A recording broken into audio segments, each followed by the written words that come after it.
Buenas noches. Vamos a Hebreos 13:8. Hebreos 13:8. Dice la palabra de Dios: Jesucristo es el mismo ayer, hoy y siempre. O sea, ¿qué quiere decir? Que no ha cambiado, no muta. La voluntad de Dios para nuestras vidas sigue siendo la misma. Jesús dijo en Juan 10:10: el ladrón no viene sino para hurtar, matar y destruir. Yo vine para que tengan vida y vida en abundancia. Entonces la voluntad de Dios es que tengamos vida abundante. ¿Por qué no tenemos esa vida abundante nosotros? Dice la Biblia que el pueblo perece por falta de conocimiento. O sea, ¿cuántas veces hemos oído, ¿no?, de alguien que está sufriendo y gente, no sé, con una falsa piedad le dice: no, pues es tu cruz? ¿Han oído eso? Sí. Aguántalo, es tu cruz. Espérame, Jesús cargó la cruz por mí, yo tengo que estarla cargando. ¿Sí? O sea, no es la voluntad de Dios que yo ande sufriendo. Todos vemos a Dios como nuestro Padre, ¿no? ¿Qué padre quiere que sus hijos anden sufriendo y pasando necesidad? Ninguno. Sentí, hace mucho que no lo hago, lo hice varias veces hace algunos años, pero no lo he hecho, dar mi testimonio. Entonces quiero empezar con mi testimonio casi desde que nos convertimos, porque pasamos por un periodo de crisis y cómo salimos de la crisis. Lo que pasa es que ahorita pues el mundo y México está pasando por una crisis económica y crisis política y crisis social y crisis en todos los sentidos. Nosotros somos joyeros de oficio, y cuando yo empecé en la joyería, en la joyería se ganaba muy bien, un joyero ganaba muy bien. Entonces yo trabajaba en la joyería, tenía mi sueldo como empleado en la joyería, pero aparte maquilaba. Te estoy diciendo, estamos hablando en los 90, 94 más o menos. O sea, la devaluación fue en diciembre del 95. Antes de la devaluación, yo me llegué a llevar semanas de 10,000 pesos por semana. En aquel entonces, imagínate cómo sería ahorita. O sea, era un muy buen sueldo. ¿Sí? O sea, mi sueldo más la maquila y todo, o sea, ganábamos muy bien. Y de repente en el 94 se viene la devaluación. Y pues las primeras empresas golpeadas eran las de joyería, pues la gente dejaba de comprar joyería, ¿no? Y aparte el oro se duplicaba, se llegó a triplicar el precio del oro. En esa devaluación, para que tengas una idea, el 80% de las joyerías que había aquí en Guadalajara tronaron. El 80%. Los que estaban haciendo oro y quedaron vivos terminaron haciendo plata. Los que estaban haciendo plata terminaron haciendo bisutería de latón y chapa y eso. Para que te des una idea cómo quedó. Entonces, en la empresa donde yo estaba trabajando, en una empresa, éramos 150 empleados. Para diciembre del 94, que fue la crisis. Entonces se viene enero y me acuerdo que el patrón, por no querer correr a nadie, empezó a hacer unas recortes de horario. No quiero correr a nadie, pero pues vamos a recortar el horario, obviamente recortando el sueldo, pues para ver si alcanzamos a pasar este bache o esta crisis. Y recortaron el horario y pues siguió la crisis, empezaron a recortar personal y yo de repente veía que este viernes 10 empleados salieron. El siguiente, otros 10. Cuando yo me casé, pesaba 60 kilos. O sea, para que te des una idea, estaba flaco. Muy flaco. Entonces, para aquel entonces, la situación económica estaba tan precaria que me empezó a dar mucha ansiedad. Y esa ansiedad, no sé, como quería llenar la cola, me empecé a comer. Tenía hambre todo el día, comía. O sea, ahí fue cuando me puse como cochinito. ¿Sí? Bueno, el caso es que hubo recortes. Para cuando yo salí, yo no me acuerdo en qué mes salí, pero para cuando yo salí, haz de cuenta que fue algo muy chistoso porque me convertí al cristianismo y a los 2 meses fue que salí. Para cuando yo salí, quedaban como 15 de los 150 empleados, imagínate. Para que te des una idea. Estuvimos 9 meses sin trabajo en aquella época, pero ya me había convertido. Yo me acuerdo cuando me mandaron llamar, ya cuando te mandaron llamar, en esa época ya sabías que te tocaba. Y trataron de avisar que me tocaba salir. Yo me acuerdo que llegué, salí del trabajo y llegué a la casa, me encerré en el cuarto y me puse a orar.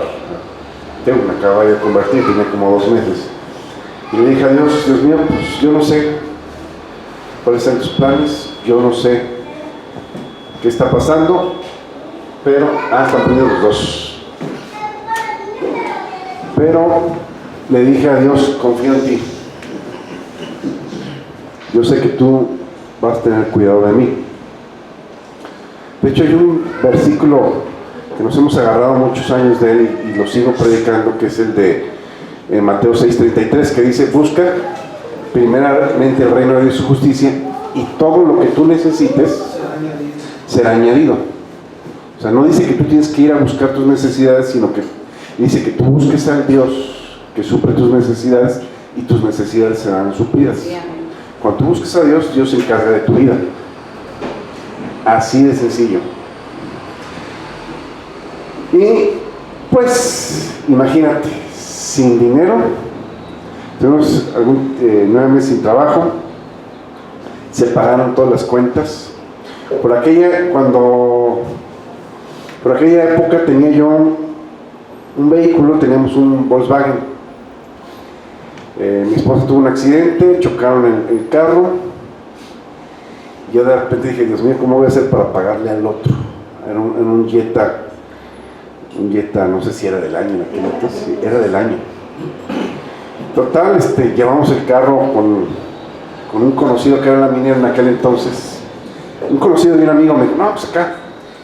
Y yo estaba diciendo, yo no sé cómo le voy a hacer. Y me dice el minero, te tomo tu carro y le arreglo el carro al otro y no pones ni un 5. ¿Mandé? Pues sí, a lo mejor salí perdiendo un poquito, pero no tenía ni un centavo para pagar el golpe. Entonces, de alguna manera, pues fue una ayuda, aunque sí, a lo mejor sí salí perdiendo, pero fue una ayudita, ¿no? Pero ahí pasó algo interesante. No sé cuánto tiempo después nos regalaron el primer carro, nos habían regalado un carro. Y yo creo que cuando me regalaron el carro, yo dije, no sé si esto va a ser de bendición o qué. Porque me regalaron un Falcon 65, 8 cilindros. Entonces yo dije, pues no tengo, ¿cómo voy a pagar la gasolina? ¿Cómo vamos a pagar todo? Bueno, pues entonces era una bendición ese carro. En 4 años que yo lo tuve, pues después lo tuvo mi esposo un tiempo, en 4 años que yo lo tuve, no se descompuso de nada. La gasolina, Dios me llenaba el tanque. Yo sé que van a decir, los nuevos y que no saben de esto, los viejitos que ya les ha pasado algo similar pueden entender que sí me llegó a pasar. No les servía el medidor de la gasolina. Entonces yo me acuerdo que un día, la primera vez llegué y pues le voy a echar 10 pesos de gasolina. Y le dije al cuate, no, pues échale 10 pesos, que era todo lo que traía. Entonces me acuerdo que abrió el tapón y él se botaba. Y dice, pues ¿qué le he hecho si está lleno el tanque? Fue la primera vez. Caray. Semana tras semana pasaba eso. O sea, el Señor, no sé cuántas veces pasó, pero pasó muy seguido que nos llenaba Dios el tanque. A mi esposa también le pasó lo mismo con eso. Lo que te estoy diciendo es que Dios fue supliendo cada necesidad que nosotros teníamos, comimos, la renta, agua, luz, todo se pagó. Dios tuvo cuidado de cada uno de nosotros. Dios es fiel, es lo que te quiero decir. Ahorita la gente está asustada por la incertidumbre de lo que va a pasar en el país, está asustada y enojada por los aumentos en la gasolina y porque todo el mundo dice es que subiendo la gasolina sube todo. Pero ¿sabes qué? Nosotros, los que hemos recibido a Jesús como Señor y Salvador, no dependemos de lo que hay en el mundo, dependemos de Dios. ¿Sí? Por eso te quise dar este pequeño testimonio, cómo sin dinero Dios suplió nuestras necesidades. Cuando el pueblo de Egipto cuando el pueblo de Israel salió de Egipto, Dios los mandó por el desierto. ¿Sí? ¿Cierto o no? Sí. ¿Sabes qué produce el desierto? Sed de Dios. La gente no busca a Dios más que cuando tiene problemas. La verdad. La mayoría de nosotros llegamos por no sé de todos, pero la mayoría llegamos arrastrando la cobija a Cristo. ¿Sí? Por una necesidad. Dios los llevó por el desierto porque los quería enseñar a depender de Dios. Así como ese tiempo que yo estuve sin trabajo, Dios nos enseñó a depender de Él. Mi esposa creo que el domingo dio, sí hice algunos testimonios, ¿no? de esa época, como Dios nos multiplicaba el alimento. ¿Mandé? Hace 8 días. ¿Mandé? En la mesa nos vamos con arroz. Ah, sí.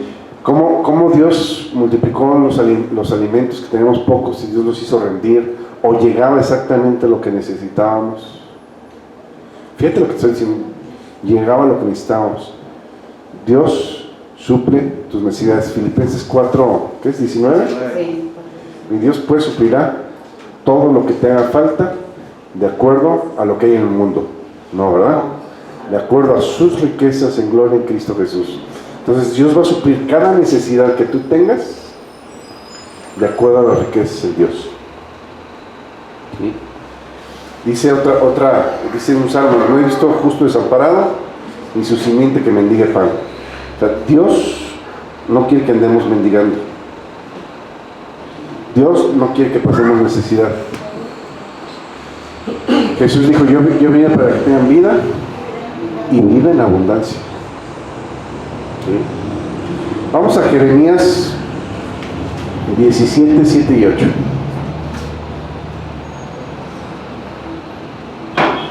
Déjame buscar aquí en la Biblia.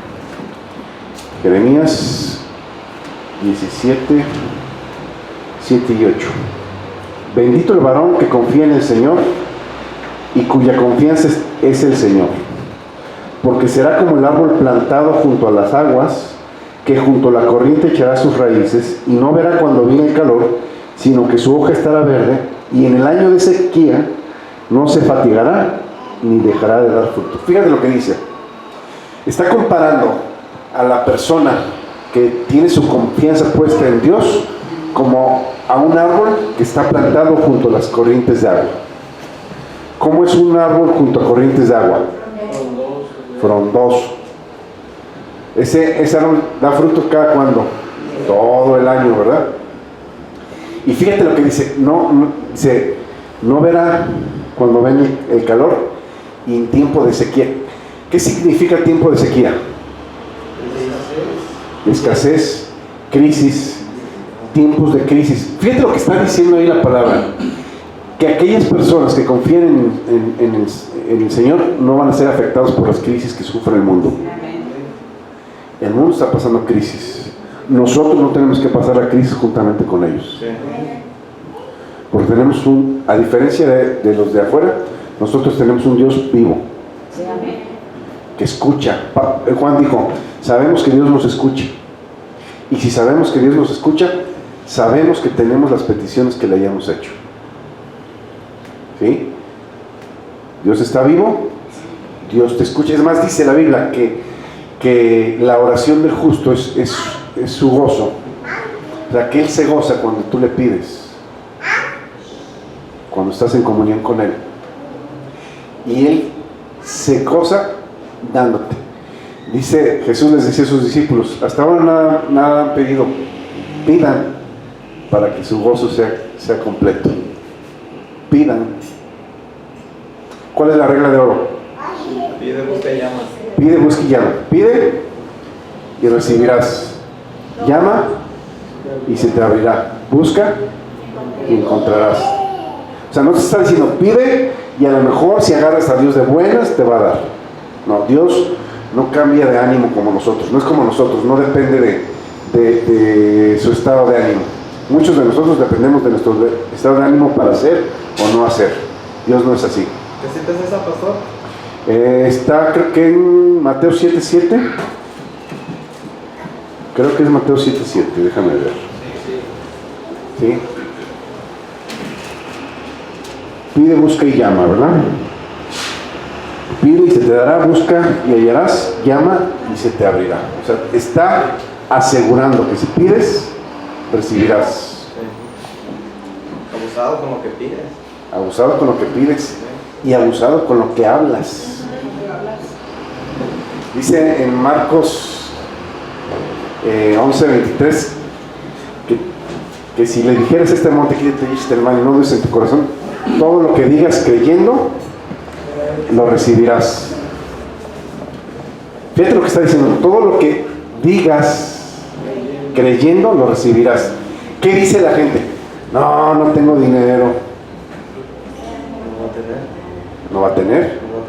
Eso está creyendo y eso es lo que está hablando. Todo lo que digas creyendo lo tendrás, bueno o malo. Tenemos que tener cuidado de qué estamos hablando. Vamos al libro de Samuel, 2 de Samuel 6:11. 6:11, 2 de Samuel. 2 de Samuel, capítulo 6, versos 11 y 12. Fíjate, dice: y estuvo el arca del Señor en casa de Obed-Edom, Geteo, 3 meses. El arca, en el Viejo Testamento, el arca del pacto, ¿se acuerdan? Era una caja que traía dentro las tablas de la ley, la vara que reverdeció, y esa arca que representaba, ¿se acuerdan? La presencia de Dios. El arca representaba la presencia de Dios. Entonces te lo voy a parafrasear, fíjate lo que dice aquí. Estuvo la presencia de Dios en casa de Obed-Edom, Geteo, 3 meses, y bendijo el Señor a Obed-Edom y a toda su casa. Fíjate lo que está diciendo. Estuvo la presencia de Dios en casa de Obed y Dios lo bendijo a él y a toda su casa. Fíjate lo que te estoy diciendo. La presencia de Dios está en tu casa. Tu casa va a ser bendita y todo lo que tienes, si está en tu casa. Mira, verso 12.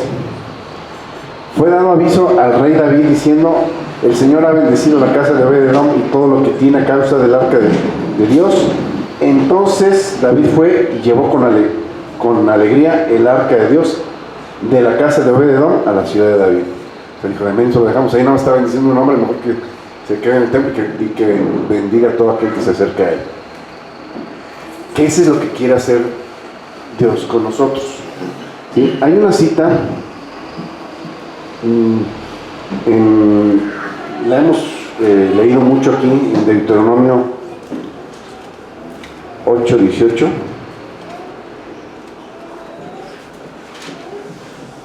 Porque a muchos de nosotros nos enseñaron que entre más pobres éramos, pues más nos quería Dios, y no tiene que ver no tiene que ver la gimnasia con la magnesia. Y algunas religiones han hecho creer a la gente que Dios nos quiere pobres, y esa no es la voluntad de Dios. 8:18 dice: acuérdate del Señor tu Dios, acuérdate del Señor tu Dios, porque Él te da el poder para hacer riquezas a fin de confirmar su pacto que juró a sus padres, como en ese día. Acuérdate del Señor tu Dios, porque Él te da el poder, te da la habilidad para hacer riquezas. ¿Sí? ¿Qué hay que hacer con las habilidades? Aplicarlas, creerlas. Desarrollarlas. ¿Sí? Fíjate lo que te estoy diciendo. Esa es la voluntad de Dios para tu vida. Vamos a Juan, tercera carta de Juan, capítulo único, tercera de Juan, me pasé a Apocalipsis, tercera de Juan, Juan, primera, segunda, tercera, el verso 2. Fíjate cómo dice Dios: amado, no te dice cochino pecador ni nada, ¿verdad? Amado, yo deseo que tú seas prosperado en ¿cuántas cosas? En todas las cosas, y que tengas salud, así como, o en la manera en que tu alma es prosperada. ¿Sabes cuál es el problema de la prosperidad de nuestras vidas? Que no prospere el alma. Mientras no prospere el alma, no va a prosperar lo demás. Por eso dice en Romanos 12:2 que cambia tu manera de pensar para que cambie tu manera de vivir. A eso venimos aquí, a cambiar nuestra manera de pensar para que nuestra vida cambie, porque es la voluntad de Dios que nuestra vida cambie. Por eso ponemos aquí que es un centro de capacitación. Aquí venimos a capacitarnos para tener vidas victoriosas allá afuera, para dar testimonio que tenemos un Dios vivo, un Dios que cumple sus promesas y un Dios que quiere a su pueblo bien y bendecido. ¿Sí? Que todo lo que hagas te salga bien, ¿no? Ok, Deuteronomio 28. Vamos a revisar a Deuteronomio. Deuteronomio, ya me pasé. 16, 18, 26 y hasta 28. Fíjate lo que dice. Esto está interesante, porque este es un principio de prosperidad para tu vida y para la mía. Acontecerá que si escuchas atentamente la voz del Señor tu Dios, para guardar y poner por obra su palabra, o sus mandamientos, dice aquí, su palabra que yo prescribo hoy, también el Señor tu Dios te exaltará sobre todas las naciones. Fíjate, si escuchas la palabra de Dios y la pones por obra, fíjate lo que dice en el verso 2: vendrán sobre ti todas estas bendiciones y te alcanzarán. No está diciendo que tú tienes que ir a buscar las bendiciones. Lo que está diciendo es que las bendiciones vienen y te buscan a ti y te alcanzan a ti. Tú te encargas de escuchar la palabra de Dios atentamente, ponerla por obra, y Dios se encarga que las bendiciones te lleguen. Fíjate, vamos a leer un poquito de las bendiciones. Bendito serás en la ciudad y bendito en el campo. ¿Qué significa eso? Que donde quiera que estés. Bendito el fruto de tu vientre, o sea, tus hijos van a ser benditos. El fruto que dé tu tierra, o sea, de tu trabajo. El fruto de tus bestias, la cría de tus vacas, los rebaños y tus ovejas.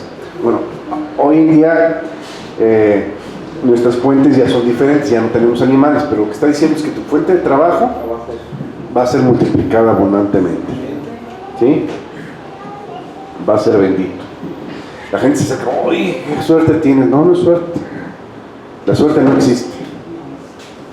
La Biblia dice que la suerte la da Dios. Dice, venid, serán tu canasta y tu arteza de amasar, o sea, tus herramientas de trabajo son benditas. Bendito serás cuando entres y bendito serás cuando salgas. El Señor derrotará a tus enemigos que se levanten contra ti. Por un camino saldrán contra ti y por 7 caminos huirán de delante de ti. ¿Qué significa esto? 7 salidas para cada problema. Por un lado vienen contra ti y 7 salidas. 7 salidas para cada problema. Hay veces que no vemos ni una. Dios provee 7. O sea, no dice que no va a haber problemas, pero sí dice que te da 7 soluciones cuando estás en las manos de Dios. Fíjate, verso 8. Esta es la última que leemos. Verso 8. Dice, el Señor enviará su bendición sobre mis graneros y sobre ¿qué? Todo aquello en lo que ponga yo mi mano. Y me bendecirá en la tierra que el Señor, mi Dios, me da. ¿Han oído la frase esa de cuando alguien dice, no, pues que fulanito tiene un toque de Midas? ¿Han oído esa frase de alguien? Sí. Bueno, no conocen la historia del rey Midas.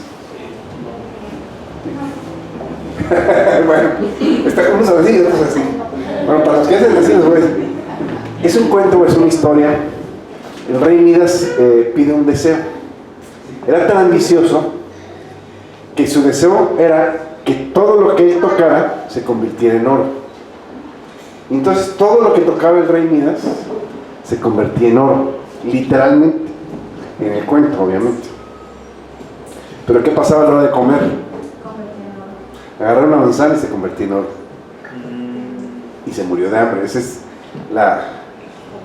básicamente la historia del rey Midas. Pero trasladándolo al argot que se usa ahora, o a la jerga que se usa ahora, la gente cuando dice, es que fulano tiene toque de Midas, quiere decir que todos los negocios que emprende le salen bien. A eso se refiere con el toque de Midas.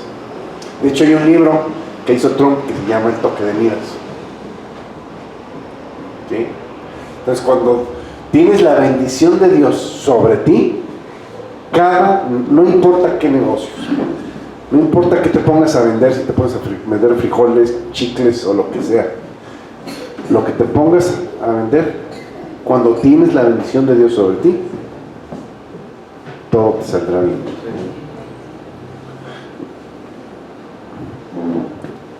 Ok.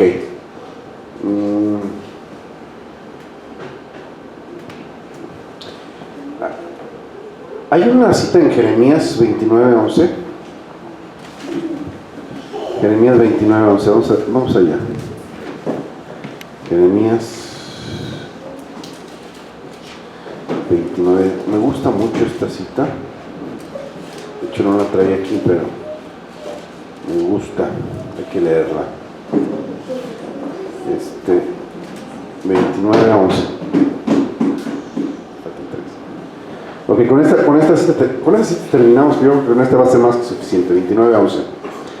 Dice, porque yo sé los pensamientos que tengo acerca de ti, o de ustedes, dice el Señor, pensamientos de paz y no de mal, para darles el fin que ustedes están esperando. ¿Cuál es el fin que esperas? ¿Terminar enfermo, pobre? No, ¿verdad? Dios quiere darte el fin que tú esperas. ¿Sí? Dios quiere bendecirnos y que seamos canales de bendición. Dice la Biblia que Él da más abundantemente de lo que pedimos y entendemos, y que te va a dar hasta sobreabundar para que puedas también ser un canal de bendición para otros, ¿no? Para bendecir porque no se trata también de acumular, se trata de crecer y ser bendición para los demás, porque sabemos que en el reino de los cielos funcionan las cosas diferentes que afuera. En el reino de Dios funciona dando, da y se os dará, ¿no? Medida buena, apretada, reducida, cuando darán en su regazo, porque con la misma medida que midas, tú vas a ser medido. ¿Sí? Da y recibirás, dice Dios. Ese es el principio espiritual bajo el cual Dios trabaja. ¿Sí? Que seamos canal de bendición para los demás. Bueno, quiero pasar así rápidamente a algo más. Déjalo si quieres, déjalo. Vamos al Evangelio según San Juan. Evangelio según San Juan, capítulo 1, Pon la versión de Dios habla hoy, ¿cómo dice ahí?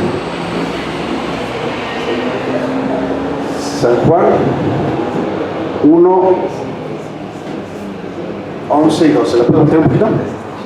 Sí, pon el verso 11 y 12. Lo que pasa es que el lenguaje de esta versión me gusta mucho. Estás en segunda de Juan, es Evangelio. Quítale el 2. Quítale el 2 y pon 1:11. ¿Sí? 1:11. ¿Listo? Fíjate, dice, vino a su propio mundo. Está hablando de Jesús. En la Reina Valera dice, vino a lo que era suyo. O sea, vino a los suyos. Dice, pero los suyos, o sea, llegó con los judíos, pero los judíos, los suyos, no lo recibieron. Verso 12, fíjate qué dice.